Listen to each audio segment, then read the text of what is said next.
What are we even doing with these 2024 picks? We told you not to sell them, but not only are we not selling them, we have a really, really big problem with how people are going about selling them. And I will be honest, I sold a 2024 first this week, and I'm going to talk about it. I'm going to talk about it, and I'm going to talk about the Twitter poll I put up and why I did not include a designation on it. But we've got an issue with how people are trading 24 first, and if you want to save your dynasty team, you could legitimately save your dynasty team, and we're going to have examples. Please hang around. Make sure you show some support as well and subscribe. We're getting to 5K by opening day. So we've got quite a few months until September, and we're going to get to 5K subscribers if you help us out. So make sure you subscribe and make sure you like the video. It really helps us as well. And when I say, what are we doing? I genuinely, I mean that so much because I see so often this mistake that people are making in their dynasty leagues with their picks. I cannot tell you how many times I've seen this when somebody's trying to justify a trade. The thing is what? Let's start with this. Okay, let's start with basic Dynasty Trading 101. When you're trading for future picks, when you are buying future picks and even selling future picks, but especially when you're buying the future picks of future 24 firsts that have insulated value, where maybe you're even shorting yourself of current value to get the future value that will increase in value, you always, and by always I mean what? Like every time. Always assume those firsts are late firsts. Always. Please because do it. Currently, I have heard in one league, there's about 6 people that own Caleb Williams and Marvin Harrison Jr. About 6. That's really funny, actually. So why is that happening? Because everyone who's buying first right now is buying them from teams who they think aren't going to compete going into next season. And yet we have an entire offseason that has yet to unfold, and you have no idea what your competitors are going to look like come the start and the end of next season. Oh my gosh. And look, I understand that when we're trading picks, sometimes we have a really, really good idea of what the team's going to be like. I understand. But here's the other part of that rule. When you're selling the picks, always assume at absolute worst they're going to be mid-first. And I would even go as far as saying, keep in mind there is a very good chance that could be an early first. Because it happened to me. Because last year, my thing was, I'm going to get in these startup drafts, and I'm going to trade all my 23 picks. I'm going to load up my teams, which, why did I do that in March of 2022? I have no clue. But I did. And I know you guys did too, so I'm not alone. We've learned a lot. But we've learned a lot. And you know what? I traded away my 23 firsts in a league that I thought I was going to dominate. I had Kyle Pitts, I had Trey Lance, I had a stacked receiving room, I had Javonte Williams. I had all kinds of assets, and I had traded away my first. I'm like, I'm going to do this thing. And boy, how wrong I was. I had, I think, the second overall pick behind only, the person who I was actually legitimately trying to tank. I was trying to win, and I still got the second overall pick. So now, the consequence of that, obviously, is going to be because I sold that first, and I tried to get it back, and I could not get it back because the guy was like, yeah, no, I'm definitely keeping this. And why wouldn't you? Because of that, my roster, I managed to get the 109 and 110 this year from guys, which, as you guys know, were just great picks in this year's It's wonderful picks. Fantastic. Wonderful. Game changers. I'm feeling really good about owning Will Levis. 2023 class is the best ever. The best, yes. Best ever. I hate to break to you, I would have rather had Anthony Richardson than Will Levis. I just would have. What? And had I not traded away my own first, I would. You look at teams last year, like who are guys last year that were on teams that people thought were going to dominate that didn't? A good example, Matthew Stafford is exactly what I was thinking of, and Trey Lance. If you have those two guys as your quarterbacks in Superflex league, you're thinking, I'm going to run this league. I'm going to run it. Who wide receiver wise? Well, Cooper Kupp got hurt. Yep, so that you had Cooper sucks. Kupp. Yeah, and you're not winning your fantasy playoffs because Cooper Kupp got hurt in the middle of the season. Deebo Samuel did not perform nearly as well as everyone thought he would. So, we're coming up with a team last year that would have looked like it was going to win the league, like outright week 1. Jonathan Taylor on the running back side. Javonte Williams. J.K. Dobbins. DeAndre Swift, Najee Harris. DeAndre Swift, every Najee single Harris. running back up there and going at the 1-2 turn. Yeah. And not to mention, and I think I said Kyle Pitts earlier. You had Kyle Pitts in your tight end slot. He had 900 yards his rookie year. You're like, I'm going to run this league. I'm going to run it. You had 1,000. Yeah, I didn't run that But league. and I think you're making a great point here. And here's, for instance, I have a team pulled up. This is not my team. This is a team that won one of the leagues that I'm in. Here was his starting lineup. He sold his 23 first after the startup draft because everyone's assumed, wow, that first is going to be really early. He sold that first straight up for T. Higgins, who T. Higgins was worth a lot last year. It was just one first. Like I said, he won the league. That ended up being the 112 for T. Higgins. His starting lineup, Derek Carr at QB. We'll put it up on screen. You guys see it. Derek Carr and his other QB originally was Ryan Tannehill, not Bryce Young, who he has now. Miles Sanders and Dameon Pierce as his running backs. No one thought they'd be as good as they were last year. DK Metcalf, T. Higgins, Michael Pittman, Dawson Knox, Alan Lazard, and Rashad Bateman. That was his starting lineup. He won the league. That team won the league. He won the league. No one expected it. He traded that first. Everyone looked at it and said, that's going to be an early first. I'm going to trade that. I'm going to give you T. Higgins because that first will probably be the 101 next year. No. Never do it. No. Do not do that. You do not know what your players are going to be valued at. You don't know how they're going to perform. And again, And we've here's- talked about this. Go ahead. Sorry. Oh, you're good. Here's what we're not saying. We're not saying go into trades just blindly taking any 24 first. We're not saying don't be strategic about evaluating the current rosters in your league and evaluating what picks each competitor has and being intentional with what picks you get and kind of, being sneaky about it. But that does not mean that you base the value of the trade on what you think that 24 first could be. That really is the core of what we're saying here. Because honestly, if you, there have been, this week especially, it's just been blowing me away how many times in so many chats I see Caleb Williams and Marvin Harrison Jr. already being spoken of in that chat whenever a 24 first deal is made. And it's kind of concerning for me from a market value perspective.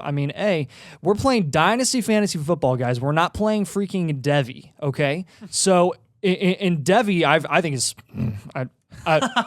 stupid anyways because there are guys like you take Keyshawn Boutte over C.J. Stroud and guess where that Happened lands in our you. Devi draft. And Quinn Ewers pretty valuable. People think could be pretty valuable now. He could be Jack's squat going into next year. We really have no idea. So, but the point is, you don't draft these picks like they're Devi picks. You're not guaranteed these players. You don't know those players are going to be as good as they are. That's the other exactly. part of it. Yes. Exactly. But even worse, you're saying I'm getting Marvin Harrison Jr. You're not. Yeah. That pick is not Caleb Williams. It's not Marvin Harrison Jr. It's not the 101 or the 102 yet. And it will not be until at least that team doesn't make the playoffs. It is horrible. Can we talk about the one trade with the 4 firsts for Tua, Herbert, and Waddle? Yeah. Will you pull that up?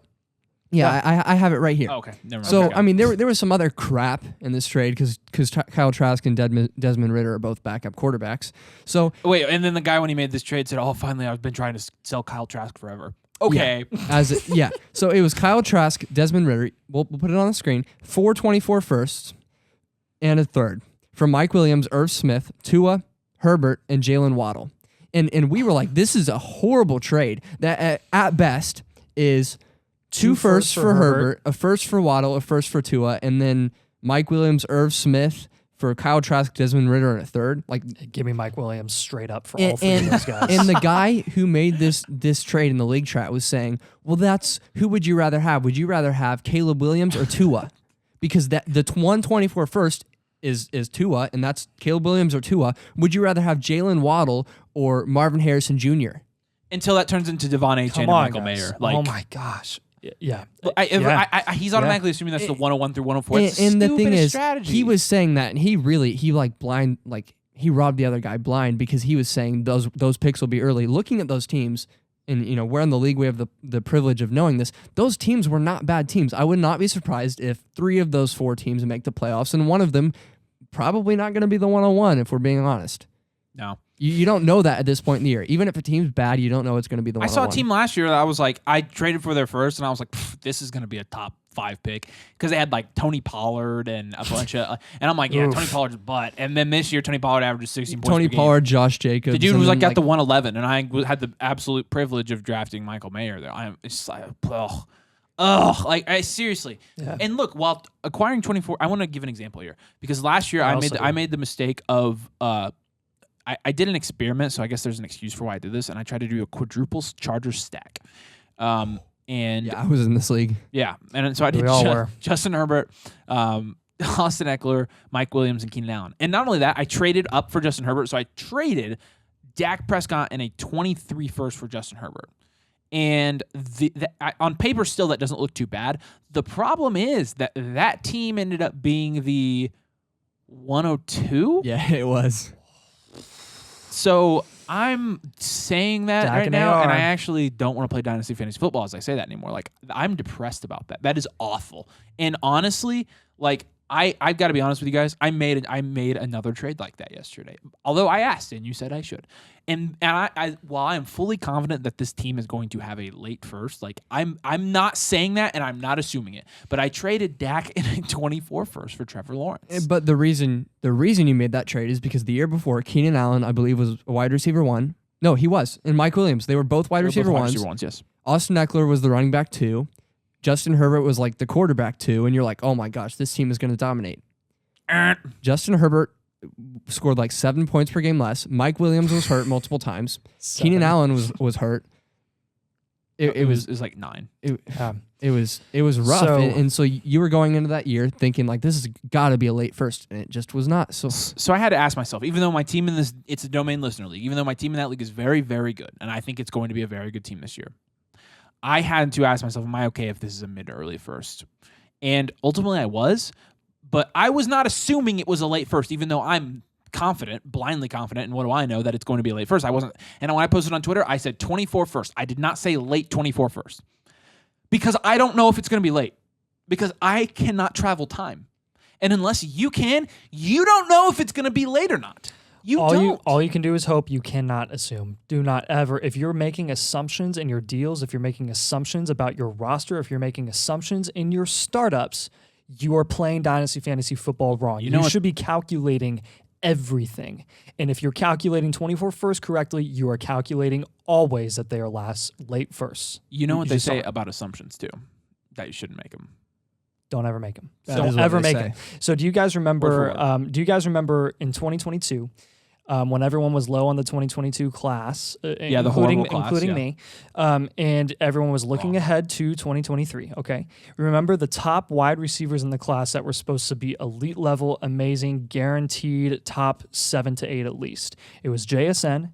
It was Kayshon Boutte close behind. It was Jordan Addison, and then it was Josh Downs.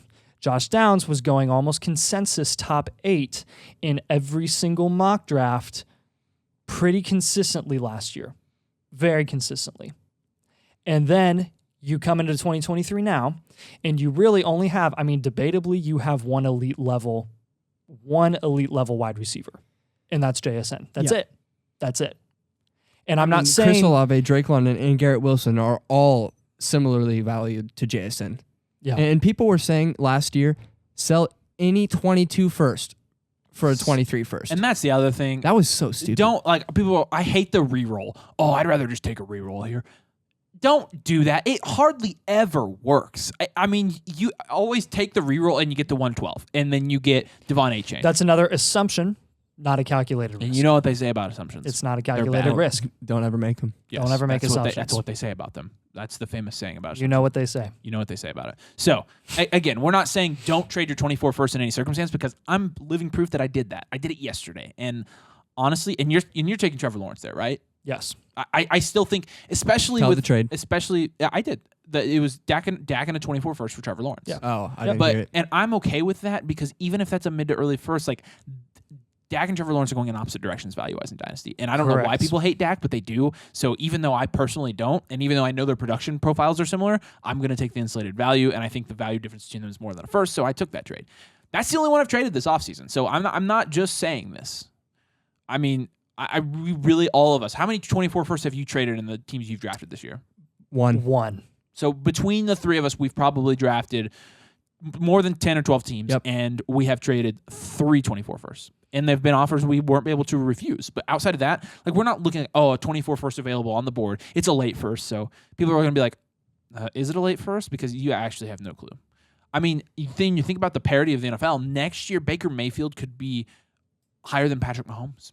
I see that being a realistic possibility. Okay. Just kidding. But still, you don't know what's going to happen. Case in point. All right. And you know what they say about assumptions. You know what they say. I'm assuming you're going to subscribe to us because we're trying to get to 5K by opening day, which is in September, and we're already to 2-point-something K. And We calculated so 5K. when you do math, that means we have like 2-point-something K else to go, and we can do that if you are part of that 2-point-something K. So make sure you subscribe and make sure you like the video. We've got content coming out all off season, research, analysis, etc. You can hear us babble like idiots, and why wouldn't you want to? Babble. So make sure you subscribe. Babble. And we lost subscribers. Thanks for watching. We'll see you later.